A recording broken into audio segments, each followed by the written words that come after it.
Hello my dear friends, എല്ലാവർക്കും നക്ഷത്ര 1111ലേക്ക് സ്വാഗതം.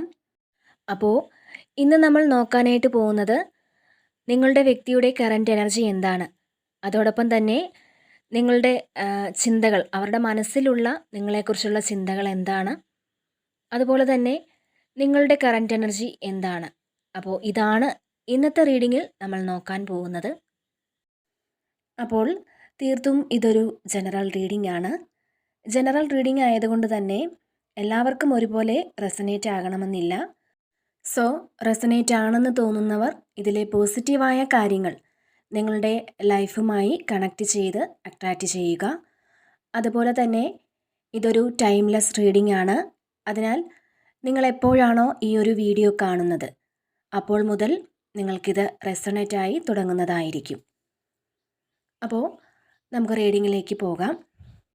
തീർച്ചയായും നിങ്ങളുടെ രണ്ടുപേരുടെയും സ്വഭാവത്തിന് ഒരു പൊതു സ്വഭാവമുണ്ട്. പക്ഷേ നിങ്ങളുടെ ആ ഒരു ഫിനാൻഷ്യൽ സ്റ്റാറ്റസ് അല്ലെങ്കിൽ ബ്യൂട്ടി, റിലേഷൻ വൈസ് ഒക്കെ വെച്ച് നോക്കുവാണെങ്കിൽ രണ്ടുപേരും രണ്ട് തട്ടിൽ നിൽക്കുന്ന വ്യക്തികളായിരിക്കും. പക്ഷേ നിങ്ങളുടെ സ്വഭാവത്തിന് ചില സിമിലാരിറ്റീസ് ഉള്ള വ്യക്തികൾ തന്നെയാണ്. അത്തരം വ്യക്തികളുടെ ഒരു എനർജിയാണ് ഇവിടെ കാണാൻ സാധിക്കുന്നത്. ഇവിടെ നിങ്ങളുടെ ഒരു റിലേഷൻഷിപ്പ് നോക്കുവാണെങ്കിൽ ഇവിടെ നിങ്ങൾക്കിടയിൽ ഒരു തേർഡ് പാർട്ടി വന്ന് പെട്ടിട്ടുണ്ട്.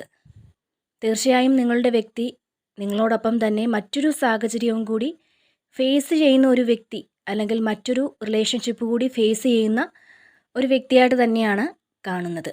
നിങ്ങളുടെ റിലേഷൻഷിപ്പ് എന്ന് പറയുന്നത് ഈ ഒരു പേഴ്സൻ്റെ ഫുൾഫിൽമെൻ്റ് ആയിട്ട് കണ്ടിരുന്ന ഒരു ബന്ധമാണ്. അതായത് അവർ മാനസികമായിട്ട് ഒരു തൃപ്തിയോടെ കണ്ടിരുന്ന ഒരു ബന്ധമാണ് നിങ്ങളുടേത്. പക്ഷേ നിങ്ങളുടെ ഈ റിലേഷൻഷിപ്പ് അവരുടെ ലൈഫിൽ ചില സമയത്ത് ഒരു ബാധ്യതയായി തോന്നുന്ന ആ ഒരു തരത്തിലേക്ക് മാറിപ്പോകുന്ന ഒരു സാഹചര്യം ഉണ്ടായി എന്നാണ് കാണുന്നത്. അതായത് താങ്ങാവുന്നതിലധികം ഭാരം ഒരു പേഴ്സണ് വരുമ്പോൾ അത് ഇറക്കി വെക്കുന്നത് പോലത്തെ ഒരു ആറ്റിറ്റ്യൂഡാണ് ഇവിടെ കാണാൻ സാധിക്കുന്നത്. അതായത് നിങ്ങളുടെ റിലേഷൻഷിപ്പ് ആയിക്കോട്ടെ, അല്ലെങ്കിൽ ഓപ്പോസിറ്റ് സൈഡിൽ ഉള്ള മറ്റൊരു റിലേഷൻഷിപ്പ് ആയിക്കോട്ടെ, അപ്പം ആ ഒരു റിലേഷൻഷിപ്പിലുള്ളത് ആരാണെങ്കിലും രണ്ട് ഭാഗത്തു നിന്നുമുള്ള ആ ഒരു ഭാരം വന്നപ്പോൾ, മുന്നോട്ട് പോകുന്നതിന് വളരെയധികം കഷ്ടപ്പെടേണ്ടി വന്നപ്പോൾ നിങ്ങളെ ഇറക്കി മാറ്റി നിർത്തിയ ഒരു വ്യക്തി എന്ന് വേണമെങ്കിൽ പറയാം. അതായത് ഒരേ സമയം ഒരു വ്യക്തിയുടെ ജീവിതത്തിൽ രണ്ട് കാര്യങ്ങളുണ്ടാവുക, ഈ രണ്ട് കാര്യങ്ങളും ഒരുപോലെ ബാലൻസ് ചെയ്ത് കൊണ്ടുപോകാൻ സാധിക്കാതെ വരിക. അപ്പോൾ സ്വാഭാവികമായിട്ടും ഏതെങ്കിലും ഒരു കാര്യത്തിന് പ്രയോറിറ്റി കൊടുക്കും. ഏതെങ്കിലും ഒരു കാര്യം ഇനി ചുമക്കണ്ട എന്ന തരത്തിൽ അവർ മാറ്റി നിർത്തും. അപ്പോൾ ആ ഒരു രീതിയിലാണ് ഈ ഒരു പേഴ്സൻ്റെ പാസ്റ്റ് കാണാൻ സാധിക്കുന്നത്. നിങ്ങളുടെ റിലേഷൻഷിപ്പിൽ ഇത്തരത്തിലൊരു സാഹചര്യം ഉണ്ടായി എന്നാണ് കാണുന്നത്. അപ്പോൾ ഇവിടെ ആ ഒരു വ്യക്തി കൂടുതലായിട്ടും പ്രയോറിറ്റി കൊടുത്തിട്ടുള്ളത്, ചൂസ് ചെയ്തതുമൊക്കെ നെക്സ്റ്റായിട്ട് വന്ന ആ ഒരു റിലേഷൻഷിപ്പിനാണ്. അതായത് ഒരു തേർഡ് പാർട്ടി സിറ്റുവേഷൻ എന്ന് തന്നെ പറയാം. ആ ഒരു തേർഡ് പാർട്ടി സിറ്റുവേഷനാണ് അവർ ആ ഒരു സമയത്ത് കൂടുതൽ പ്രയോറിറ്റി കൊടുത്തത്. ഈ വ്യക്തിയുടെ ഇത്തരത്തിലുള്ള പെരുമാറ്റം നിങ്ങൾക്കൊരിക്കലും താങ്ങാൻ പറ്റാത്തതാണ്, അല്ലെങ്കിൽ അത്രത്തോളം മുന്നോട്ട് പോകാൻ കഴിയാത്ത ഒരു അവസ്ഥയാണ് അവർ നിങ്ങളെ ഇട്ടിട്ട് പോകുമ്പോൾ നിങ്ങൾക്കുണ്ടാകുന്നത് എന്നറിഞ്ഞുകൊണ്ട് തന്നെ നിങ്ങളിൽ നിന്ന് മാറിപ്പോയിട്ടുള്ളൊരു വ്യക്തിയായിട്ട് തന്നെയാണ് ഇവിടെ കാണാൻ സാധിക്കുന്നത്. നിങ്ങളുടെ റിലേഷൻഷിപ്പിൽ നിന്ന് മാറി നിൽക്കുന്ന ഒരു വ്യക്തിയായിട്ട് തന്നെയാണ് കാണുന്നത്. ഇപ്പോൾ നിങ്ങളും ഈ ഒരു വ്യക്തിയുമായിട്ട് ഒരു കോണ്ടാക്റ്റും ഉണ്ടാകണമെന്നില്ല, അല്ലെങ്കിൽ ഒരു കമ്മ്യൂണിക്കേഷനും ഉണ്ടാകണമെന്നില്ല.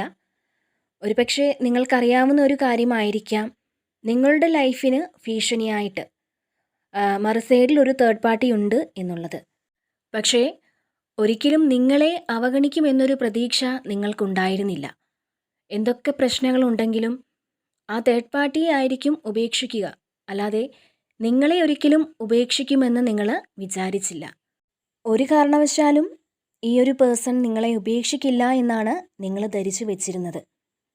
നിങ്ങളെ വിട്ടുപോയ ആ ഒരു സമയത്ത് അവർക്ക് അവരുടെ വിചാരമെന്ന് പറയുന്നത് നിങ്ങൾ വേദനിക്കുന്നെങ്കിൽ വേദനിച്ചോട്ടെ എന്ന് കരുതി അവരുടെ കാര്യം മാത്രം സേഫ് ആകണം എന്ന് വിചാരിച്ചു പോയ വ്യക്തിയാണ്. എന്നാൽ ഇപ്പോൾ ആ ഒരു വ്യക്തിക്ക് ഒരു റിഗ്രറ്റ് ഉള്ളതായിട്ട്, അല്ലെങ്കിൽ ചെയ്തു പോയതെല്ലാം തെറ്റായി പോയി എന്നൊരു കുറ്റബോധം വന്നിട്ടുണ്ട്. അന്നവർക്ക് അങ്ങനെ ഒരു കുറ്റബോധം ഇല്ല. കുറ്റബോധം ഉണ്ടെങ്കിൽ അന്ന് അവർ ഇത്തരത്തിൽ ചെയ്യില്ല. ഇപ്പോൾ അവർക്ക് ഒരു ഗിൽറ്റി കോൺഷ്യൻസ് ഉള്ളതായിട്ട് കാണുന്നുണ്ട്. അപ്പോൾ നിങ്ങളുടെ റിലേഷൻഷിപ്പിനകത്ത് ഈ വ്യക്തി നിങ്ങളെ കാണുന്നത് നിങ്ങൾക്ക് ഒരുപാട് അറിവുള്ള അല്ലെങ്കിൽ ഒരു അഡ്വൈസൊക്കെ കൊടുക്കാൻ പറ്റിയ ഒരു വ്യക്തിയായിട്ടാണ്. ചിലപ്പോൾ ജീവിതത്തെക്കുറിച്ചുള്ള ചില അറിവുകളായിരിക്കാം, അല്ലെങ്കിൽ ഈ ഒരു പേഴ്സൺ എന്തെങ്കിലും സ്ട്രഗിൾസൊക്കെ ഇവർക്കുണ്ടാകുമ്പോൾ ഒരു അഡ്വൈസൊക്കെ കൊടുത്തിട്ടുള്ള ഒരു പേഴ്സൺ ആയിരിക്കാം നിങ്ങൾ. തീർച്ചയായിട്ടും അവരെക്കാൾ ഒരു പടി കൂടി മുന്നിലായിട്ടാണ് നിങ്ങളെ കാണുന്നത്. അതുപോലെ തന്നെ നിങ്ങൾ അവർക്ക് വേണ്ടിയിട്ട് അത്രയും എനർജിയിൽ നിന്നിട്ടുള്ളൊരു വ്യക്തിയാണ്. ഈ വ്യക്തി ഒരു തേർഡ് പാർട്ടി സിറ്റുവേഷനിലേക്ക് പോയത് തന്നെ പെട്ടെന്ന് എടുത്തൊരു ഡിസിഷനായിട്ടാണ് കാണുന്നത്. തീർച്ചയായിട്ടും ആ ഒരു സാഹചര്യം എന്ന് പറയുന്നത് ബ്ലാക്ക് മാജിക് പോലത്തെ ഏതെങ്കിലും ഒരു സാഹചര്യമാകാനും സാധ്യതയുണ്ട്. അല്ലെങ്കിൽ ചിലപ്പോൾ തേർഡ് പാർട്ടിയിൽ നിന്നുള്ള ആ ഒരു എനർജി ആയിരിക്കാം. എങ്ങനെയാണെന്നുണ്ടെങ്കിലും പെട്ടെന്നുള്ളൊരു മനംമാറ്റം ആ ഒരു തരത്തിലാണ് അവർ ആ ഒരു സിറ്റുവേഷനിലേക്ക് പോയിട്ടുള്ളത്. തീർച്ചയായും ഇപ്പോൾ അവർ നിൽക്കുന്ന ആ ഒരു സ്ഥലം സ്വസ്ഥമായിട്ടുള്ളൊരു അന്തരീക്ഷമല്ല. ഒരുപക്ഷെ ആ ഒരു റിലേഷൻഷിപ്പിലേക്ക് വളരെയധികം എനർജിയിൽ പോയിട്ടുള്ള ഒരു വ്യക്തിയാണെങ്കിൽ അതിലവർ പ്രതീക്ഷിച്ച ഒരു കാര്യങ്ങളും നടക്കുന്നില്ല. ആ ഒരു തേർഡ് പാർട്ടി സിറ്റുവേഷനിൽ ആരാണെന്നുണ്ടെങ്കിലും അവർക്ക് ഒട്ടും ഹാപ്പി ആയിട്ടിരിക്കാൻ സാധിക്കുന്നില്ല. കൂടുതലും പ്രശ്നങ്ങളാണ്. അവിടെയുള്ള വ്യക്തിയുമായിട്ട് ഒരുപാട് പ്രശ്നങ്ങൾ ഉണ്ടാകുന്നു എന്ന് തന്നെയാണ് കാണാൻ സാധിക്കുന്നത്. അപ്പോൾ നിങ്ങളോട് തെറ്റ് ചെയ്തു പോയി എന്നുള്ളൊരു ആറ്റിറ്റ്യൂഡ് വരാൻ കാരണവും ഇതുതന്നെയാണ്. അതായത് ഇപ്പോൾ അവരുടെ ആ ഒരു തേർഡ് പാർട്ടി സിറ്റുവേഷനിൽ അവർ വിചാരിച്ച പോലെ അത്ര നല്ല രീതിയിലല്ല പോയിക്കൊണ്ടിരിക്കുന്നത്. ഒരുപാട് സ്ട്രഗിൾസ് ഉണ്ടാകുന്നുണ്ട്. അപ്പോൾ നിങ്ങളിലേക്ക് വരാൻ അവർ ഒരുപാട് ആഗ്രഹിക്കുന്നുണ്ട്. എന്നാൽ നിങ്ങളോട് ഇത്തരത്തിൽ ഉള്ള തെറ്റുകളൊക്കെ കാണിച്ചിട്ട് പോയതുകൊണ്ട് തന്നെ അത്ര ചങ്കൂറ്റത്തോടു കൂടി കയറി വരാൻ അവർക്ക് തോന്നുന്നില്ല. അവർ പലതവണ ആലോചിക്കുന്നുണ്ട്. അപ്പോൾ ചില കേസിൽ അവർ നിങ്ങളിലേക്ക് വരുന്നത് ഒരു ക്ലാരിറ്റി തരാനോ അല്ലെങ്കിൽ നിങ്ങളുമായിട്ട് കമ്മ്യൂണിക്കേറ്റ് ചെയ്യാനോ ഒക്കെ ആയിരിക്കാം. പക്ഷേ ഇവരെ സംബന്ധിച്ച് പറയുകയാണെങ്കിൽ ഒരു കമ്മ്യൂണിക്കേഷനോ അല്ലെങ്കിൽ ക്ലാരിറ്റി കൊടുക്കുന്നതിലോ ഒന്നും അവർ താല്പര്യപ്പെടുന്നില്ല. അതിലുപരി എത്രയും വേഗം നിങ്ങളിലേക്ക് വന്നു ചേരുക എന്നതാണ് അവരുടെ ഒരു ഇപ്പോഴത്തെ ലക്ഷ്യമെന്ന് പറയുന്നത്. അതായത് അവരുടെ താളം തെറ്റിക്കിടക്കുന്ന മാനസിക നില ഒന്ന് ബാലൻസ് ചെയ്യണം. അതിന് നിങ്ങൾ അവരുടെ അടുക്കൽ വേണം.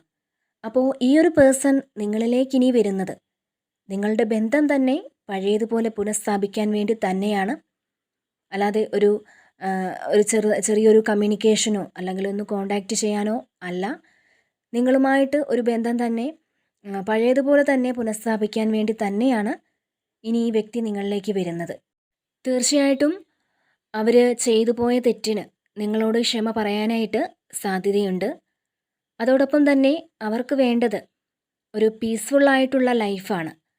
അപ്പോൾ ആ ഒരു ലൈഫിൽ നിങ്ങളുണ്ടെങ്കിൽ മാത്രമേ അത്തരത്തിലൊരു പീസ്ഫുള്ളായിട്ടുള്ള ലൈഫ് അവർക്ക് മുന്നോട്ട് കൊണ്ടുപോകാൻ സാധിക്കുകയുള്ളൂ എന്നൊരു തിരിച്ചറിവ് അവരിൽ വന്നു തുടങ്ങിയിട്ടുണ്ട്. അതിനാൽ തന്നെ നിങ്ങളുടെ അടുക്കലേക്ക് വരാനാണ് അവരിപ്പോൾ ആഗ്രഹിക്കുന്നത്. അത്തരത്തിലൊരു മാനസികാവസ്ഥയിലാണ് അവരിപ്പോൾ ഉള്ളത്. അപ്പോൾ അവരുടെ ഒരു കംഫേർട്ട് സോൺ എന്ന് പറയുന്നത് തന്നെ നിങ്ങളാണ്. അതുപോലെ തന്നെ നിങ്ങളുടെ സേഫ്റ്റിക്ക് വേണ്ടിയിട്ട് നിങ്ങൾ കുറേ കാര്യങ്ങൾ ചെയ്യാൻ തയ്യാറാവുന്നു എന്ന് കാണുന്നുണ്ട്. ഒരുപക്ഷെ മറ്റുള്ളവർക്ക് വേണ്ടിയാവാം നിങ്ങൾ ഇത്രയും നാൾ കഷ്ടപ്പെട്ടിരുന്നത്. അങ്ങനെയെങ്കിൽ ഇനി നിങ്ങൾ നിങ്ങളുടെ പ്രൊട്ടക്ഷന് വേണ്ടിയിട്ട് കുറച്ച് കാര്യങ്ങൾ ചെയ്തു തുടങ്ങുന്ന ഒരു എനർജിയാണ് ഇവിടെ കാണാൻ സാധിക്കുന്നത്. തീർച്ചയായും നിങ്ങളിപ്പോൾ അനുഭവിക്കുന്ന മാനസിക ബുദ്ധിമുട്ടുകളൊക്കെ തരണം ചെയ്ത് പുതിയൊരു തലത്തിലേക്ക് ചെന്നെത്താൻ നിങ്ങൾക്ക് സാധിക്കുന്നതാണ്. സന്തോഷവും സമൃദ്ധിയുമൊക്കെ നിറഞ്ഞ പുതിയൊരു ജീവിതത്തിലേക്ക് യാത്ര ചെയ്യുന്ന ഒരു എനർജി തന്നെയാണ് ഇവിടെ കാണാൻ സാധിക്കുന്നത്. അപ്പോൾ ഇതാണ് ഇന്നത്തെ റീഡിങ്. ഈ ഒരു റീഡിങ് നിങ്ങൾക്ക് ഇഷ്ടമായിട്ടുണ്ടെങ്കിൽ നിങ്ങൾ ഈ ചാനൽ കൂടി സപ്പോർട്ട് ചെയ്യാൻ മറക്കരുത്. നിങ്ങളുടെ വിലയേറിയ കമൻറ്റുകൾ നിങ്ങൾ അറിയിക്കുക. വീണ്ടും മറ്റൊരു വീഡിയോയിലൂടെ കാണാം. നന്ദി.